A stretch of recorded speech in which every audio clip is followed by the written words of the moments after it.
Veronica, and I have been doing some research, learning about animals among us in British Columbia.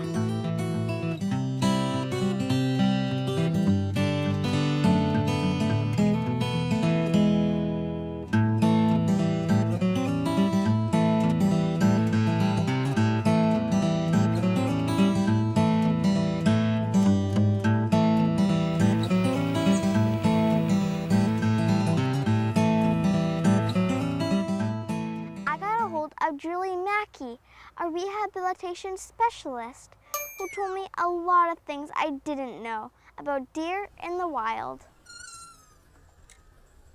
Fawns are found alone at this time of the year. Mother deer will be off feeding. She's finding food for herself so that she can make milk to feed her baby, but she doesn't want the little one with her because then the little one's not fast enough to escape predators. So she teaches the little one right from the start that when she's gone, the fawn is supposed to lay low, find a place to hide, curl up in the grass, and not be seen by predators. So it's not unnatural to see a baby deer all by itself. You might find them on the side of the road, you might find them on a trail, in a field, even in your backyard. Look over there, there's something in the grass.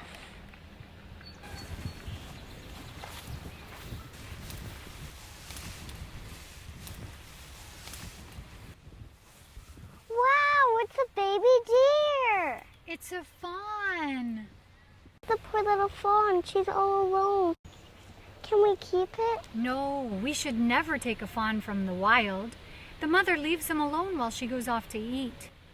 Mommy, can we please take it home? I really want it. Honey, the only reason we would take the fawn is if its mother is dead or the fawn is injured. Imagine if its mother comes back and her baby is gone. Quickly, let's put the grass back up so we can leave. Julie talked about different situations, if it looked like there could be a problem, and what we should do. If you do come across a fawn that's on the side of a road or a trail where a lot of people walk, you can safely pick that little fawn up just gently and quickly and move it off the side of the road into the tall grasses or bushes so that it's hidden from the next people and less likely to be injured by traffic, and Mom will still find it. I asked Julie what to do if you definitely know the mother is dead or the fawn is injured. So if you see that, then that is a time that fawn definitely would need help. So if you call the Wildlife Center, we can tell you what to do. You don't want to feed these little fawns anything before you bring them to us. It can really upset their stomach if they're given anything. They don't drink cow's milk. They require a very specialized formula that we have, and feeding them anything else before they start on that can really be a problem for them, and it sets us back in being able to rehabilitate them and release them back into the wild. It's good that I know now. If you find a fawn alone, you should leave it alone.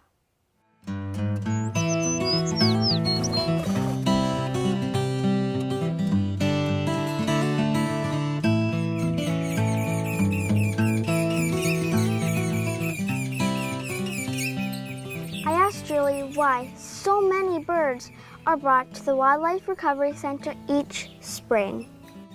We get hundreds of songbirds brought to the center, and a lot of calls about little baby birds that have been found alone. So sometimes these birds do need help, sometimes they don't. The birds are busy nesting, the parents are very good parents. They're off foraging for hours every day, catching bugs and different foods for these babies. And if they're brought into the center, we can simulate that diet, but we're nowhere as good as those babies being raised by their wild parents. Julie talked about what a person should do if they find a bird on the ground.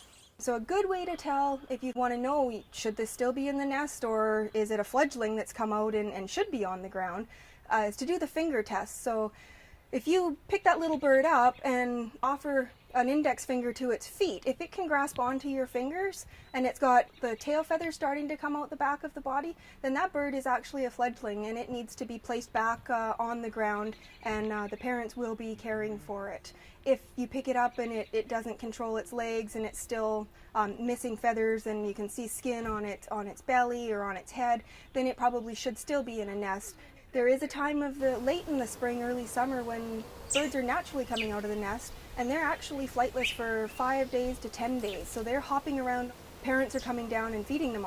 That's totally natural, and a lot of people will scoop these babies up thinking that they've fallen out of the nest, they're not being cared for, but you definitely need to stop and watch and listen for active parents. They'll make a lot of noise if you approach their baby. So every spring, my mom reminds me that we have to keep the cat in the house when the baby birds are learning to fly. She says they are natural-born hunters, and even though our cat is really friendly, it will still hunt birds. Fledgling birds and young songbirds really are easy prey for cats and dogs, so if you can keep those animals inside, you give the birds a much better chance during nesting season. When we do admit these songbirds to the center, we have to come up with the appropriate diets, the insects, the different berries, nuts, fruits, and formulas that they need to grow properly. These little birds don't eat bread, and not all of them eat worms, so we're left with the task of daily feedings that start at dawn and don't end until well into the evening. It takes a lot of people and a lot of time to keep all these guys going so that they can grow and learn how to flap their wings and eventually fly and pick up the food that they need.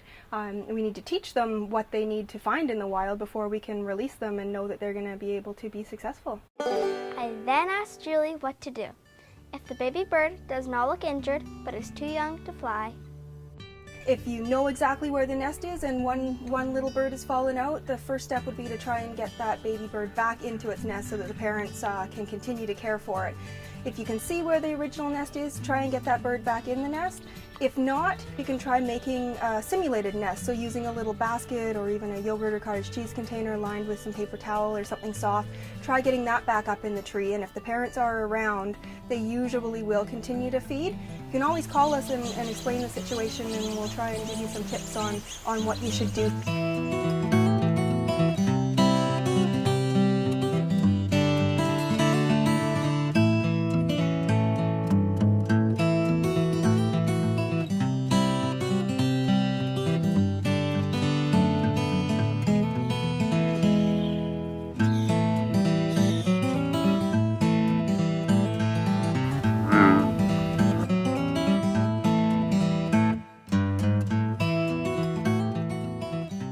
I'm here with Nancy Ketchen, who is telling me about the problems with the American bullfrogs.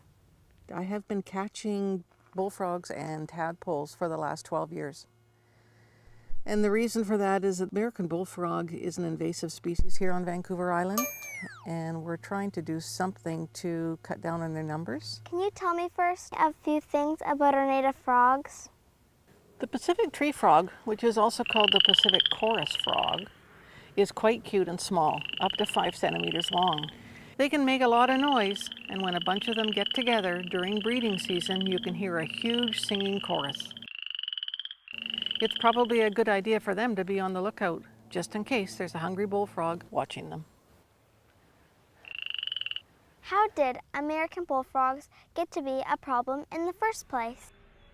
What happened is that they were brought in about 60 years ago because they started to raise them so people could eat the frog legs. And they wanted to make their millions and sell them to the restaurants. It didn't work, so what they did is let them go, not thinking that there was going to be a problem. 60 years ago, we weren't concerned about what was happening to the environment the same way we are today. The best way to distinguish the male from the female bullfrogs, you can easily tell the difference between the size of the eardrums. And you'll notice on the female one right here, the eardrum is the same size as the eye, and on the male, it's much larger than the eye. He's got a bit of a yellow chin, and the female, she's got a white chin. And you can see the size of his mouth, so this area right in here is his mouth. So his mouth runs from here all the way around here. It's very, very large. So when he opens it up, he can get whatever he wants in there. They are hungry all the time, and they will eat anything. If it moves and they can get it in their mouth, they will eat it. They eat snakes and robins. They love baby ducks. Oh. They will go into your pond and eat absolutely everything that's in the pond. And when they don't have anything more to eat, they start to eat their own kind. So they eat their brothers and sisters. They don't care. Ew, yuck. Just as long as they get the food in their mouth. The American bullfrog female lays up to 20,000 eggs. Once she lays them in the water, they hatch in 4 to 5 days. And then they turn into tadpoles. The American bullfrog tadpoles are this long. And it takes them 2 to 3 years, depending on where they're growing, to turn into frogs. I've been told that the American bullfrog will live in the wild for up to 10 years. A gentleman called a huge frog on Vancouver Island. I've never seen one that large, but you get something like that into the environment and it will start eating absolutely everything. So if you have bullfrogs in your pond, the best thing to stop the spread of them is just leave them in your pond. They're finding that the reason that these bullfrogs do move, it's kids that are moving them. That's what kids do. They pick them up, they put them in a bucket, they go visit an aunt or an uncle. Oh, I don't want them here, just let them go. Don't collect tadpoles, leave them where they are. Don't collect bullfrogs, leave them where they are. Don't collect tadpoles, leave them where they are. Don't collect bullfrogs, leave them where they are. I have on my tablet Sue Staniforth, who teaches about invasive species in British Columbia. So I wanted to talk a little bit today about a lot of the invasive animals that people tend to see around their homes and may not know they're invasive. The eastern gray squirrel is quite a large squirrel. It's about twice the size of our native red squirrel or Douglas squirrel, and it's got quite a nice bushy gray tail. And it's usually the squirrel that often we see. If we live in cities or the suburbs, it's often the squirrel that we will see because they're so adaptable. They do really well with humans. I've seen them in the park. They're so cute. But they're actually listed as one of the top 100 invasive species in the world. We know that gray squirrels will actually kill bird babies and eat them. Aww. They love our gardens and our trees, our nut trees and fruit trees, and they love our garden bulbs. And they compete quite directly with our native squirrels, particularly the red squirrel and the Douglas squirrel, the little guys. They tend to eat a lot of the food that the red squirrels eat, and they'll often outcompete that native squirrel for food and also for habitat, for nesting sites and for space. So the numbers of our red squirrels decline in areas where the gray squirrels are prevalent. Black squirrels are the same thing as the gray squirrel. They're just a color variation of the gray squirrels. And one thing that we can do to prevent the spread of these gray squirrels is to stop feeding them. They're really cute and furry and sweet, and they like to take food from our hands in the parks. But by doing that, we just help to increase their population. Don't feed them your bird seed. If we can make our bird feeders squirrel-proof, that'll help not support them. They wouldn't be so cute if they didn't have that bushy tail. You were going to say something about turtles. Can we see that funny video of them first? Yeah, okay.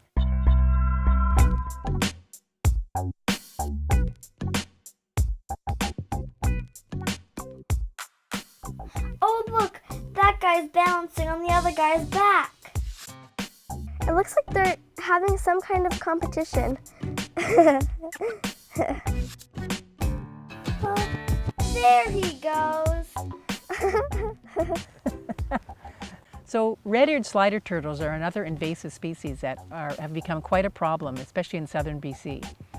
All of them have started out as pets. People have them and then they decide, this thing is looking huge and I'm going to just put it in a ditch or put it in the local pond or a river and get rid of it.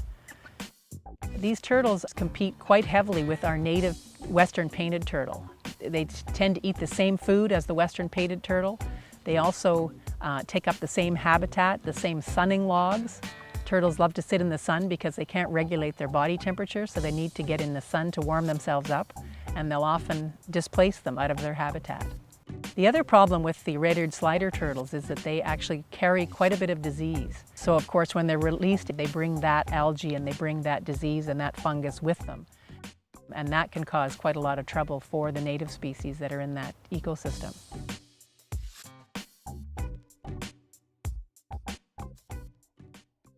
Could you talk about some of the other animals that were introduced into our province? You know, one of the main invasive species is the eastern cottontail and the European rabbit, the other invasive species.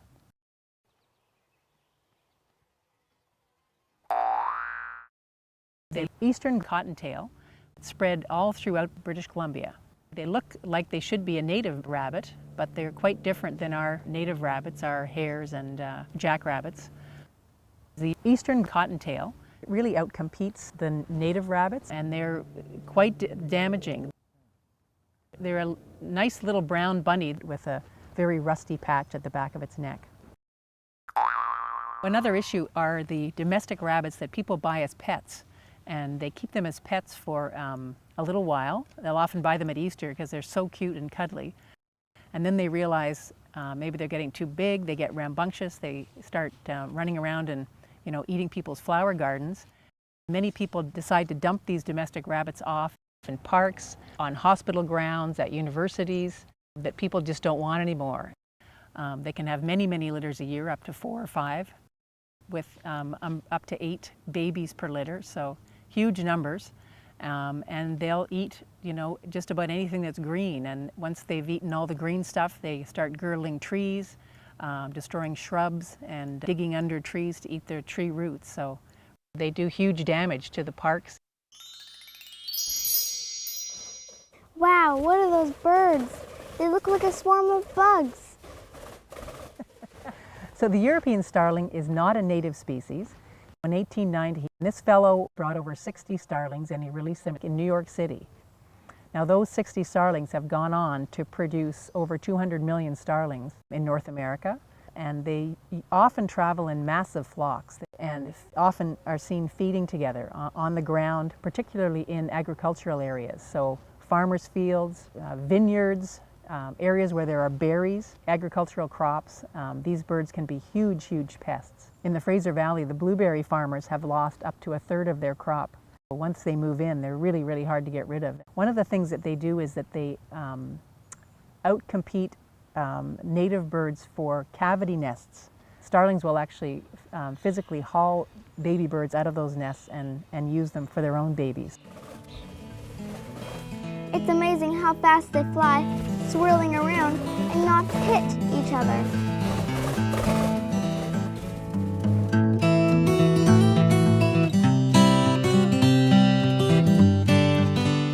Pets are fun. There's all sorts of them. I have a pet gecko who likes to eat live crickets. Yuck. I know someone who has a potbelly pig as a pet. It walks around in the kitchen. Our friends have a pet parakeet. It's been around since Mr. Robinson was a little boy.